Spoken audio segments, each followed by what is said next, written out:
Hi అండి. అందరికీ నమస్కారం. Welcome to my channel. ఈ వీడియోలో రిటైర్డ్ ఉద్యోగులందరికీ కూడా ఆర్థిక శాఖ చెల్లింపు నిర్ణయం అంటూ అప్డేట్ అవ్వడం జరిగింది. సో, దీనికి సంబంధించిన పూర్తి వివరాలు ఈ వీడియోలో తెలుసుకుందాము. వీడియో అయితే ఎక్కడే కానీ స్కిప్ చేయకుండా ఎండ్ వరకు చూస్తే అప్పుడే ఇన్ఫర్మేషన్ పూర్తిగా అర్థమవుతుంది. అలాగే వీడియో చూస్తున్న ప్రతి ఒక్కరూ లైక్ చేయండి ఫ్రెండ్స్. ఈ వీడియోని తోటి ఉద్యోగ పెన్షన్ మిత్రులతో అయితే షేర్ చేయండి. కొత్తగా మన ఛానల్ చూస్తున్న వారు ఇంకా ఎవరైనా సబ్స్క్రైబ్ చేసుకోకపోతే వెంటనే మన ఛానల్‌ని అయితే సబ్స్క్రైబ్ చేసుకోండి.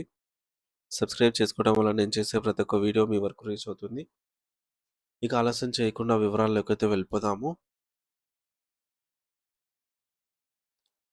ఫ్రెండ్స్, ఇక విషయానికొచ్చినట్టయితే ఆంధ్రప్రదేశ్ రాష్ట్రంలోని వేలాది మంది రిటైర్డ్ ఉద్యోగులకు మరియు వారి కుటుంబ సభ్యులకు ప్రభుత్వం నుండి ఒక అత్యంత కీలకమైన మరియు ప్రాముఖ్యత కలిగినటువంటి అధికారిక ప్రకటన వెలువడింది.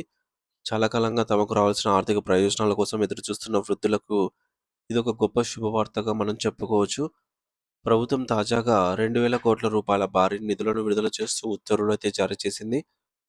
అయితే దీని ప్రాముఖ్యతను మనం గమనిస్తే కేవలం గత నెల రోజుల వ్యవధిలోనే ప్రభుత్వం 2 విడతలుగా కలిపి ఏకంగా 4,000 కోట్ల రూపాయలను ఈ మేరకు ఉద్యోగుల పెండింగ్ బకాయిలకు సంబంధించి చెల్లించినట్లయితే తెలుస్తోంది. అంటే ప్రభుత్వం ఉద్యోగుల ఆర్థిక ఇబ్బందులను గుర్తించి వాటిని త్వరితగతిన పరిష్కరించేందుకు చిత్తశుద్ధితో అడుగులు వేస్తోంది. రాష్ట్ర ఆర్థిక శాఖ ఈ నిధుల విడుదలపై అధికారికంగా గ్రీన్ సిగ్నల్ ఇవ్వడంతో ట్రెజరీ కార్యాలయాల్లో నిలిచిపోయినటువంటి బిల్లుల చెల్లింపుల ప్రక్రియ ఇప్పుడు వేగవంతం కానుంది. అయితే ఈ నిధుల విడుదల వల్ల ఏ ఏ అంశాలకు ప్రయోజనం చేకూరుతుందో మనం క్షుణ్ణంగా అయితే పరిశీలించాలి. ముఖ్యంగా ఉద్యోగుల భవిష్య నిధి అయినటువంటి జీపీఎఫ్, సరెండర్ లీవ్స్ మరియు మెడికల్ బిల్లులు వంటి అత్యవసర విభాగాలకు సంబంధించి నిధులు ఇప్పుడు నేరుగా ఉద్యోగుల ఖాతాల్లో అయితే జమ కానున్నాయి. వయసు పైబడిన రిటైర్డ్ ఉద్యోగులకు వారి వైద్య ఖర్చుల కోసం లేదా వారి పిల్లల వివాహాలు, గృహ నిర్మాణ అవసరాల కోసం ఈ డబ్బనేది ఎంతగానో అవసరము. గతంలో నిధుల కొరత కారణంగా ఈ యొక్క బిల్లులు కార్యాలయాల్లో ధూళి పడుతూ ఉండేవి. కానీ ఇప్పుడు ఆ ఇబ్బందులన్నీ తొలగిపోయి చెల్లింపులకు మార్గం సుగమమైంది.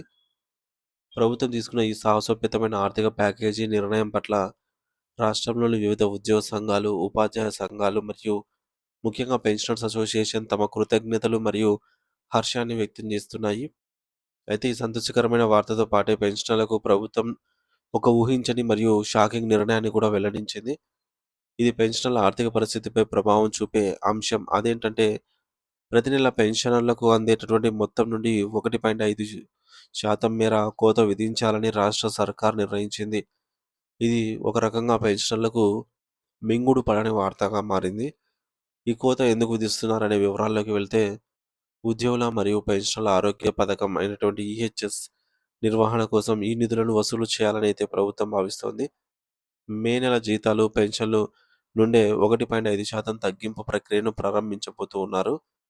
ఆరోగ్య బీమా కల్పించడం మంచిదే అయినప్పటికీ ఇప్పటికే తక్కువ పెన్షన్ పొందుతున్న వారి నుండి ఈ యొక్క మొత్తాన్ని కట్ చేయడం పట్ల కొంత వ్యతిరేకత కూడా వ్యక్తమవుతోంది. అయితే ఈ మొత్తం వ్యవహారాన్ని మనం విశ్లేషిస్తే ఒకవైపు వేల కోట్ల రూపాయల పెండింగ్ బకాయిలు విడుదల కావడం పెన్షనర్లకు కొండంత అండగా అయితే నిలుస్తోంది. సంవత్సరాల తరబడి ఆగిపోయినటువంటి జీపీఎఫ్ మరియు మెడికల్ రియంబర్స్మెంట్ నిధులు చేతికి రావటం వల్ల వృద్ధులకు ఆర్థిక స్థిరత్వం అనేది లభిస్తుంది. అదే సమయంలో ప్రతి నెల వచ్చే పెన్షన్‌లో 1.5% తగ్గింపు అనేది దీర్ఘకాలంగా వారి నెలవారీ బడ్జెట్‌పై ప్రభావం అయితే చూపుతుంది. మరి ప్రభుత్వం ఈ యొక్క 1.5% నిధులను వసూలు చేస్తూనే దానికి ప్రతిఫలంగా కార్పొరేట్ హాస్పిటల్స్‌లో ఎటువంటి అడ్డంకులు లేని నాణ్యమైన వైద్య సేవలను అందించాల్సిన బాధ్యతను కలిగి ఉంది. అప్పుడే పెన్షనర్స్ ఈ యొక్క కోతను సానుకూలంగా అయితే స్వీకరిస్తారు.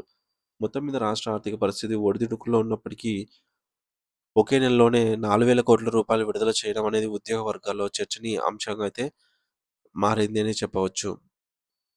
సో, ముఖ్యాంశాలు చూసుకున్నట్లయితే భారీ నిధుల విడుదలండి. అలాగే బకాయిల చెల్లింపుల కోసం ఉపయోగించడం జరిగింది. ఉద్యోగులకు కొద్దిగా ఆర్థిక ఊరటైతే లభించింది. అలాగే పెన్షన్‌లో కోత, ఆరోగ్య పథకం సంబంధించి ప్రభుత్వం ఈ యొక్క 1.5% కోత మొత్తాన్ని కూడా ఉద్యోగుల ఆరోగ్య పథకం నిర్వహణ కోసం వినియోగించనున్నారు. సో, దీనిపైన ఈ పథకం పైన మిశ్రమ స్పందన అయితే వస్తోంది. దీనిపై మీ అభిప్రాయం ఏంటనేది ఖచ్చితంగా కామెంట్ బాక్స్‌లో కామెంట్ చేసి తెలియజేయండి. Thank you for watching this video.